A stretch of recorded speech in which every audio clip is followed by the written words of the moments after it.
कधी कधी अशी काहीतरी परिस्थिती उद्भवते ना, की आपल्याला सुचत नाही आपण कसं वागायचं. स्पेशली तेव्हा जेव्हा आपल्याला कळतं की आपल्या समोरचा पेशंट हा शेवटच्या क्षण मोजतोय किंवा शेवटच्या घटका मोजतोय आणि त्याचा शेवटचा काळ जवळ आलेला आहे. कदाचित तो शेवटच्या टप्प्यात आहे. आपण काहीच करू शकत नाही कारण आपण डॉक्टर नाही आहोत. पण तुमची उपस्थिती कशी आहे तिथे ती फार महत्वाची ठरते. त्या क्षणी 3 गोष्टी फार महत्वाच्या असतात. तुमचे शब्द, तुम्ही सहानुभूतीपूर्वक अर्थपूर्ण मिळवून देणारी शांतता, तुमचा स्पर्श अर्थात पेशंटच्या संमतीने आणि स्थळ काळाचा विचार करून, कॉमन सेन्सचा विचार करून. तर पेशंटशी अशा वेळेस काय बोलावं? कारण ते तुमच्या जवळचे असणार आहेत. कदाचित फार जवळचेही नसतील. तारतम्य बाळगून काही गोष्टी बोलायला हव्यात. त्या तुमच्या शब्दाने, तुमच्या परीने ही स्किल आहे. पेशंटशी बोलायला हवं. तुमचं आयुष्य खूप अर्थपूर्ण होतं. तुम्ही खूप सुंदर जगलात. तुम्ही खूप चांगलं कार्य केलेलं आहे या समाजामध्ये. किंवा जे काही तुम्हाला त्यावेळेस सुचेल, चांगल्या बाजू त्यांच्या. तुम्ही अनेकांच्या आयुष्यात प्रकाश निर्माण केला. त्यांना विचारा, तुम्हाला काही सांगायचं आहे का? आम्ही ऐकायला तयार आहोत. कधी कधी शब्दांपेक्षाही त्यांनाही वाटलं पाहिजे की तुमच्याशी हे बोलावं. आता काय करायचं नाही, आता काय होणार नाही, संपलंय सगळं, असली वाक्य नाही बोलायची. पण त्याबरोबरच खोटी आशा पण द्यायची नाही. हा, तुम्ही 100% बरेच होणार आहात. विशेषतः जर परिस्थिती गंभीर असेल ना, तर अशी वाक्य तकलादू आहेत हे पेशंटला पण कळत असतं. त्याऐवजी काय बोलू शकता? सकारात्मक बोला. आम्ही आहोत तुमच्या सोबत, तुम्ही एकटे नाही आहात. आता पुढचा मुद्दा आहे ग्रॅटिट्यूड, म्हणजे कृतज्ञता. ती कशी आणायची? हळू आवाजात त्यांना विचारू शकता, तुमच्या आयुष्यातला एखादा सुंदर क्षण आठवतोय का? कोणत्या गोष्टीबद्दल तुम्हाला समाधान आहे? अशा कोणत्या चांगल्या बाबी आहेत की जिथे तुम्हाला आनंद सापडले? त्याच्यासाठी परमेश्वराचे आभार द्यायला हवेत आपण. हे तुमच्या पद्धतीने तुम्ही त्यांना सांगायचं. हळुवार शब्दात, सौम्य शब्दात, न रागावता.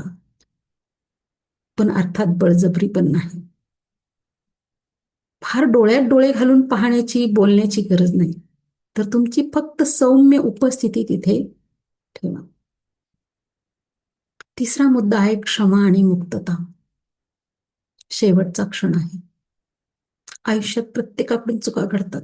माणूस आहे.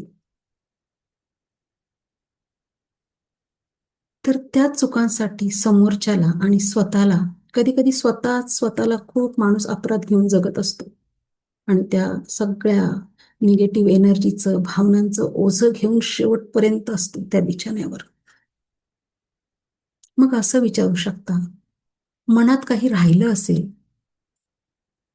तर मनातल्या मनात सोडून द्या.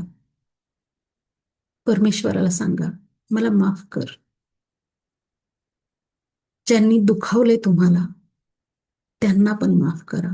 कारण ते सुद्धा परिस्थितीचे बळी असतात किंवा त्यावेळेस त्यांची बुद्धी, त्यांचे अनुभव तेवढ्या पुरतेच असतात. त्यामुळे स्वतःलाही माफ करा आणि समोरच्यालाही माफ करा. हा क्षण म्हणजे आत्म्याची हलकी होण्याची वेळ असते. अर्थात तिथे पण तुमचं स्किल वापरायचंय. तुम्ही ज्या पद्धतीने बोलणार आहात समोरच्याला पटलं पाहिजे. चौथा मुद्दा, परमेश्वराचं नामस्मरण.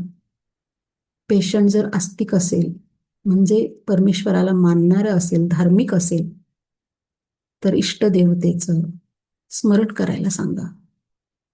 आपण देवाचं नाव घ्यायचं का आता? मी पण जप करतो, तुम्ही पण करा थोडा वेळ. थोडंसं शांत वाटेल.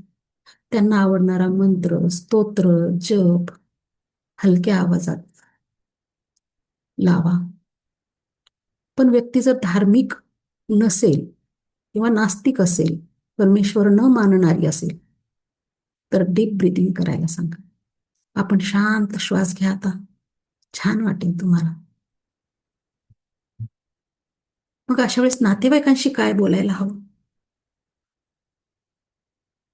आजूबाजूला त्यांचे नातेवाईक असतील किंवा जवळची कोणी व्यक्ती असेल, सगळ्यात महत्वाचा मुद्दा. त्यांना आता शांतता आणि प्रेमाची गरज आहे. तुम्ही त्यांना सांगा जे काही मनात आहे. रडणं ठीक आहे, भावना दाबू नका, पण त्यांना दोषही देऊ नका. त्यांना घाबरवू नका. त्यांच्या आजूबाजूला सतत रडक्या चेहऱ्याने रडत बसू नका. आता तयार राहा, शेवटची वेळ आली, असले शब्द टाळा. शेवटच्या क्षणी औषधांपेक्षा जास्त परिणाम प्रेमाचा, सहानुभूतीचा, समानुभूतीचा आणि तुमच्या अर्थपूर्ण उपस्थितीचा असतो. मग अशा वेळेस काय बोलू नये, काय बोलावं, ग्रॅटिट्यूड कसा सांगावा त्यांना, क्षमा कशी मागावी. मनातल्या मनातच मागायची आहे क्षमा, कोणाच्या समोर जाऊन नाही मागायची. पण मनातल्या मनात क्षमा केल्याने स्वतःला आणि इतरांनाही मनावरचं ताण, ओझं हलकं होतं. त्या क्षणी आपण काही बदलू शकत नाही. आपण फक्त प्रेम देऊ शकतो. आणि लक्षात ठेवा, शेवटच्या क्षणाला असलेली व्यक्ती फक्त प्रेमाची असते आणि तिला फक्त प्रेमाची अपेक्षा असते. कारण त्यांचा आता दुसऱ्या टप्प्याचा प्रवास सुरू होणार असतो. त्यामुळे तुमच्याही मनात जर काही त्यांच्याविषयी तेढ, गैरसमज, द्वेष काहीही असेल, नकारात्मक भावना, तर तुम्हीही त्यांना माफ करून त्यांच्या पुढच्या प्रवासासाठी त्यांना जितकं छान मुक्त होता होईल, जेवढं होता होईल तेवढं त्यांच्या मनावरचं ओझं कमी करण्याचा प्रयत्न करा. ही फक्त माहिती नाहीये. तर आजूबाजूच्या लोकांना तुम्ही मृत्यू काळातील सन्मान शिकवणार आहात. मग हा व्हिडिओ मी सुद्धा काहीतरी अनुभवातून तयार केलेला आहे. आणि त्यामुळे मला वाटतं की ज्या व्यक्ती अशा परिस्थितीत असतील आता, त्यांच्या आजूबाजूच्या लोकांना, आप्तेष्टांना, जवळच्या मित्रांना कळत नाही की त्यांच्याशी कसं वागावं आता. त्यासाठी माझे हे 4 शब्द आहेत किंवा थोडा अनुभव आहे, जो मी एक लाईफ कोच म्हणून तुमच्याशी शेअर करत आहे. तुम्हालाही ते नक्कीच भावलं असेल अशी अपेक्षा करते.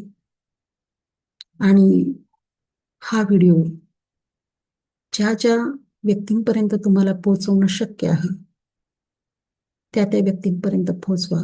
कारण तुमचं एक शेअरिंग एखाद्याचा आयुष्याचा शेवटचा काळ आनंदाचा, समाधानाचा आणि मुक्ततेचा करू शकतो. कधी कधी काय होतं, योग्य शब्द एखाद्याच्या शेवटच्या क्षणांना शांतता देऊ शकतो. तर हा व्हिडिओ नक्की शेअर करा.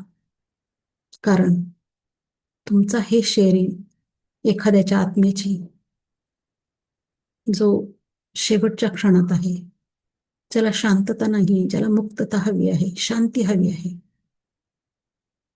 त्या आत्म्यापर्यंत हा व्हिडिओ नक्की शेअर करा. आणि पुन्हा सांगते, मी पण ह्या अनुभवातून गेलेली आहे. त्यामुळे हे शेअर करावं, हा व्हिडिओ तयार करावा असं मनापासून वाटलं, म्हणून मी हे शेअर करत आहे. तर माझं नाव आहे यशस्वी पुष्पा. मी एक लाईफ कोच आहे, एक हीलर आहे, चाइल्ड काउन्सिलिंग करते. त्याच रिलेटेड माझे व्हिडिओ असणार आहेत. काही सामाजिक बाबींवर असणार आहेत, जे सुचतात, जे जाणवतात. आणि अर्थातच मनावर काम करण्यासाठीचे सेशन्स मी घेते. तर नक्की हा व्हिडिओ शेअर करा, गरजूपर्यंत नक्की पोहोचवा. कदाचित तुमचं एक शेअरिंग लाख मोलाचा दुवा एखाद्याच्या आयुष्याचा, पूर्ण आयुष्याच्या शेवटाचा 1,00,000 मुलाचा दुवा ठरू शकतो. धन्यवाद.